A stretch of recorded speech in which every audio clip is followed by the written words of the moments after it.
Hi, I'm Mike Bellevue. In part one of this series, we made a batch of paper cartridges using Dustin Winegar's Guns of the West paper cartridge formers. And now we're in part two, where we're going to head out to the range and see what we can do with them.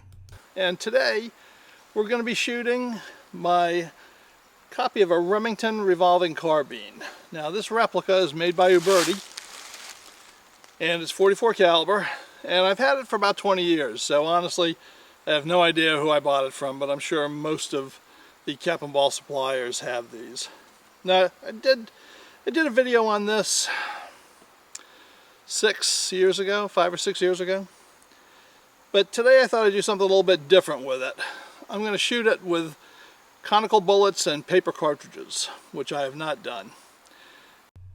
So in last week's video, you saw me use Dustin Winegar's Guns of the West cartridge formers. And by the way, Dustin is the host of the Guns of the West YouTube channel, so you might want to check that out. But we use his formers to make these cartridges, and his former makes excellent cartridges, I have to say. They are packed nice and tight.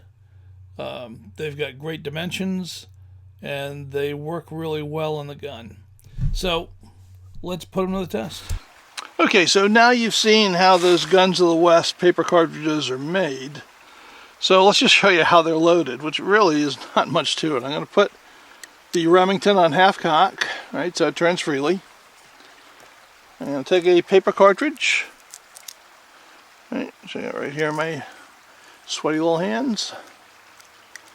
We're just going to put it in, rotate it under the rammer,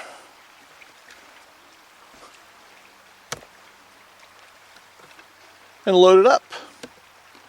And that's it. It's just that simple.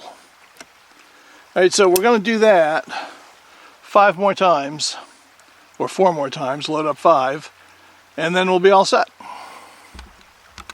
Okay, so let's get the 5th one loaded. You can see how easily they go in. The heel fits right in the chamber mouth. We rotate it underneath the rammer. Send it home, get it lined up. And voila, all set. So we got all 5 loaded now.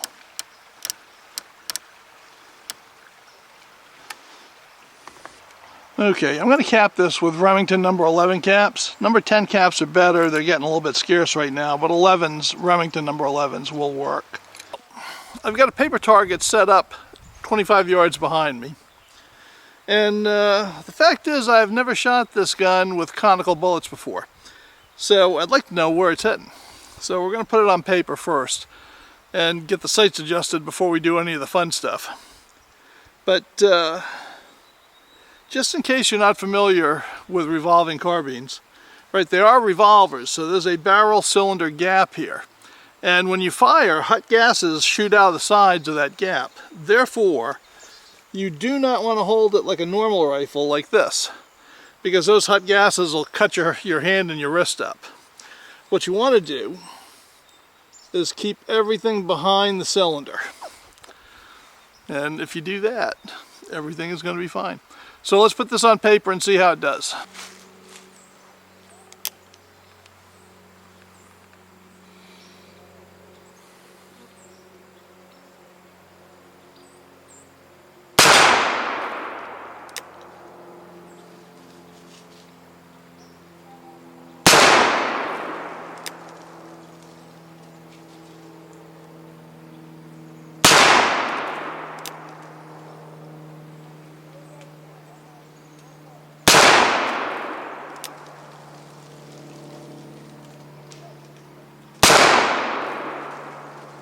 Okay.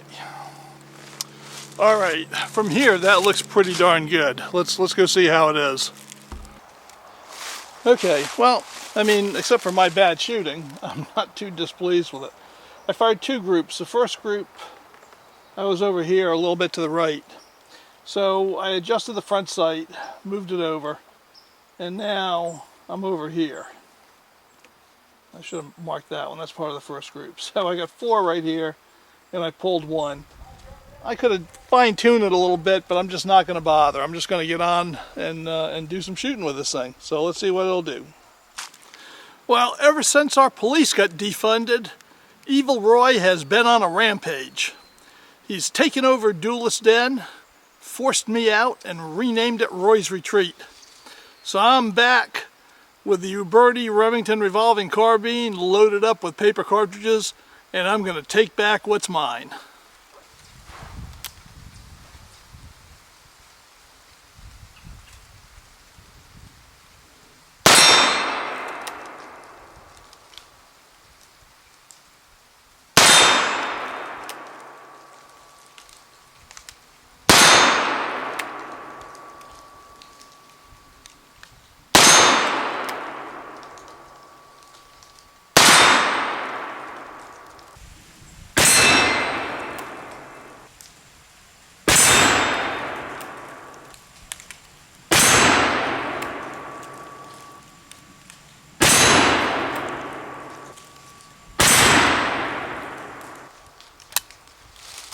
Well, I guess that put an end to Evil Roy's plans.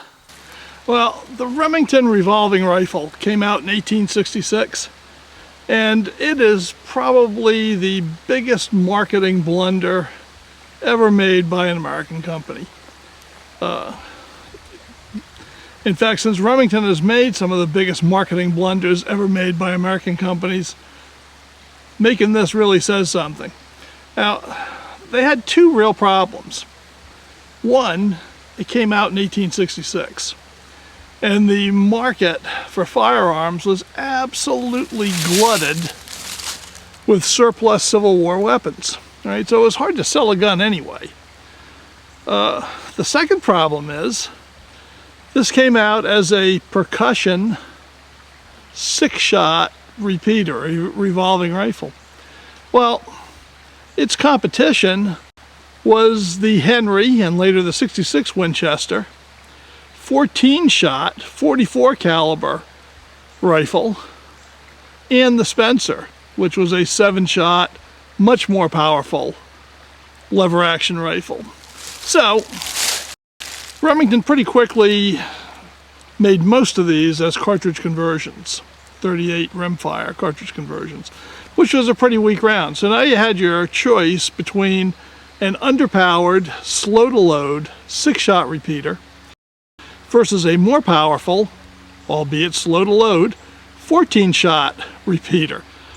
So they could hardly give these things away. So they're actually much cooler today than they were in the 19th century. I really like this little gun. It's a lot of fun to shoot, just a lot of fun. Now, I wish that Uberti made a more accurate representation. I mean, this is pretty good because basically it is what the originals were, which is a Remington New Model Army with the grip frame whacked off and a buttstock put on, and an elongated barrel. Now, these barrels are about 18 inches long. The originals were 26 inches long, an entirely better barrel. And of course, they were mostly in 36 caliber. There were a few 44s, but 36 was the main caliber for this. So a 19th century flop becomes a 20th and a 21st century success story. That's the way life goes sometimes. Well, now that we got Evil Roy under control, we can get back to having a little fun here in Blymeyer's Hollow. So I've got a couple of 2-liter water bottles set up, and let's see if we can take them out loaded up with paper cartridges.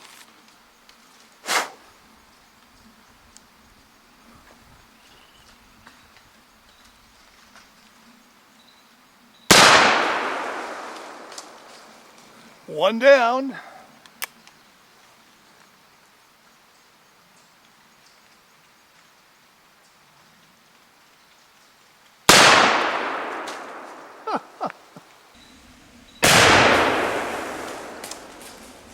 One down.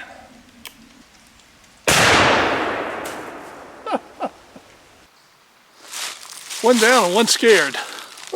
Well, I thought I just scared him, but as it turned out, I drilled him dead center. So Why it didn't go flying, I don't know. I guess some of these bad guys are just tougher hombres than others. Well, you know, when it comes to fruits and vegetables, I usually like to shoot honeydew melons. But this year, Mary Pat had a pretty successful year on squash in the garden. So, got a butternut squash out there, and see if we can take them out.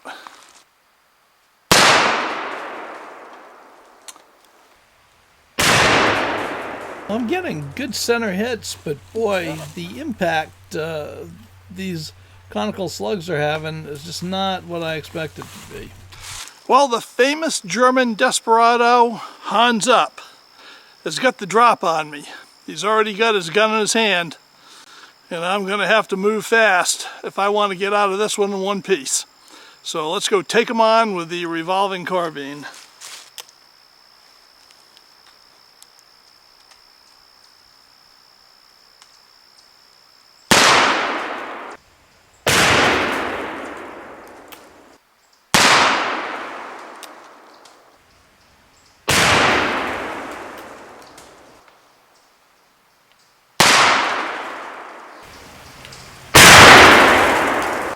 And that's it. Hans is all done. Now, let me share some final thoughts on Uberti's revolving carbine and Dustin Winegar's Guns of the West cartridge system. First of all, Dustin's cartridge system really does work great. It makes nice, tightly packed cartridges. They load perfectly, and they hit what I point them at. So that is really all I can ask for. I'm quite happy with it. It's nice that we've got some choice on the market now, and Dustin's will stand up against anybody's. It's excellent. Now, about the Remington carbine, it might have been a failure in 1866, but this is one of the most entertaining guns to shoot for cap and ball in the market today. So if you get a chance to pick one up, go get it. Now, as always, if you like this video, give it a big thumbs up. That helps us out. If you're not a subscriber and you enjoyed this, well, subscribe. If you want to see more content, you can visit my website, mikebellevue.com. There's lots of cool stuff there, and you can even buy a t-shirt, which we certainly appreciate. And if you want to support the channel on Patreon, we'll have a link down below. You can do that, and we'll be most appreciative of that because it helps to keep us going, testing all kinds of new guns. All right, so that's it for now. We're going to wrap up with the bad guy's view, and I'll see you next week.